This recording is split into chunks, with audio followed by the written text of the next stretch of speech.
Now to the drone attacks in Moscow overnight. Drone strike on Moscow. Russia has accused Ukraine of carrying out a drone attack. New this morning, the Russian capital getting a first-hand sense of war after an alleged drone attack. Here you see a plume of smoke rising, and take a look at this. You can actually see a drone flying over the city as a man points out of his window. It's very clear in this news clip that Russia is facing some trouble here since its capital, Moscow, is under attack. Now, Russia is blaming Ukraine for these attacks, claiming that it launched what Russia is calling a terrorist drone attack in late May. It's the very first time Moscow has been severely targeted in just one strike. However, Ukraine denies responsibility for these attacks. Now, all of this that is happening in Russia and Ukraine has very close links to the end times prophecies if we open our Bible. If we pay closer attention to that, a very clear reference of it is mentioned in Ezekiel chapter 38 verse 15, which states something that, "You will come from your place out of the uttermost parts of the north, you and many peoples with you, all of them riding on horses, a great host, a mighty army." Ezekiel chapter 39 verse 3 through 9 also mentions something similar about these events, which states, "Then I will strike your bow from your left hand, and will make your arrows drop out of your right hand. You shall fall on the mountains of Israel, you and your hordes and the peoples who are with you. I will give you to birds of prey of every sort, and to the beasts." Now, before we dig into the details of these verses and try to obtain the necessary information and see how they're related to the end times events, it's very important for us to first discuss what is happening in Russia at the time. For the very first time in the conflict's 15-month history, Moscow has been attacked by an extensive drone attack, signaling a fresh turning point in the dispute, with the Kremlin pledging to take the harshest possible measures in reaction to the strikes. Russia keeps on attacking Ukraine with lethal missile and drone strikes almost on a daily basis. In the latest days of May, Ukraine's capital Kiev received its third air raid in just a time span of a single day, which is quite terrifying. A video was posted on social media depicting one low-flying drone bursting in an area outside of Moscow, and some soaring over mansions in the city's affluent Rublyovka neighborhood or tower apartments in the city's southwestern suburbs. A further clip from the outer regions of Moscow revealed a Pantsir surface-to-air rocket system shooting in adjacent location. At the time of the incident, the Russian Defense Ministry reported 8 drones attacked the city at once, while Russian media connected to law enforcement agencies claimed the number was far greater, with more than 30 drones taking part in the operation. According to Alexander Kinstein, who is an influential member of Russia's parliament, said that drones had been gunned down in 5 distinct locations in the Moscow region. As per his claims, these locations include Rublyovka, where at least 2 of these drones were spotted flying, and an affluent neighborhood that is home to much of Russia's political elite, which includes Vladimir Putin's Novo-Ogaryovo state residence. On the other hand, Putin complimented Moscow's air defenses, saying Kiev was attempting to terrify Russians by targeting civilian sites. Putin further stated that Russian forces were solely using high-precision weaponry to attack Ukrainian military infrastructure. One or more of the drones looks to be a Ukrainian-made UJ-22, built by the Ukhrjet firm. The footage appears to correspond to photographs of the autonomous airborne vehicle, which Russia claims was used in prior attempted strikes. The UJ-22 looks like a scaled-down small plane and has a projected range of 800 kilometers and a flight time of 6 hours. In the midst of all of this which is happening in Russia, the country accused Ukraine for the drone strike, which it disputed, and promised revenge. The Russian Foreign Ministry stated that it reserves the authority to take severe actions in response.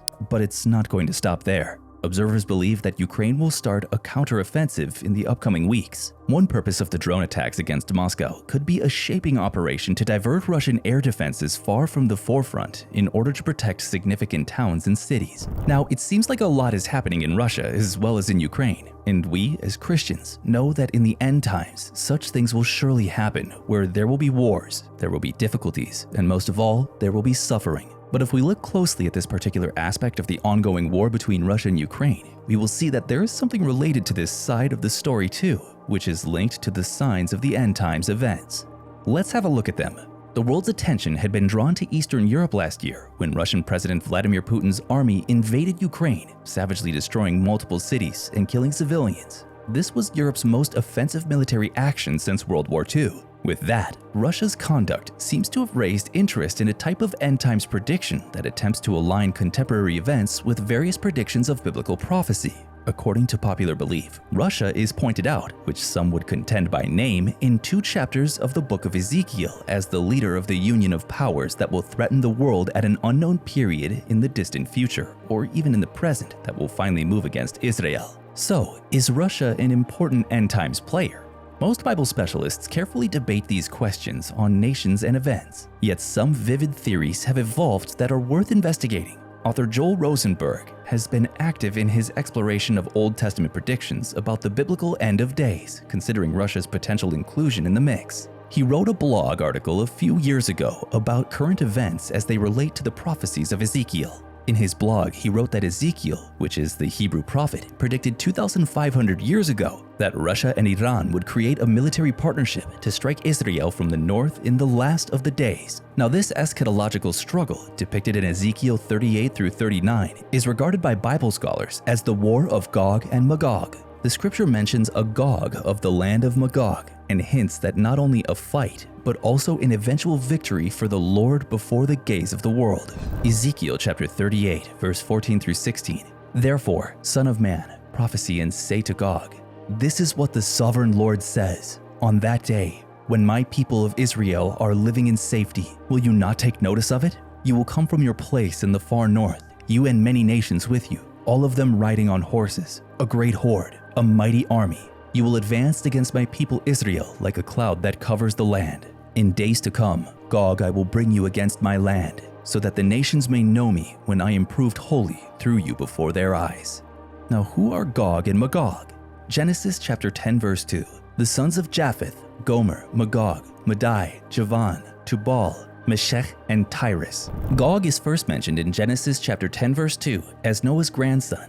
It is also mentioned in chapter 1 Chronicles 5 verse 4 as the sons of Joel were Semaiah his son, Gog his son, Shammai his son, Micah his son.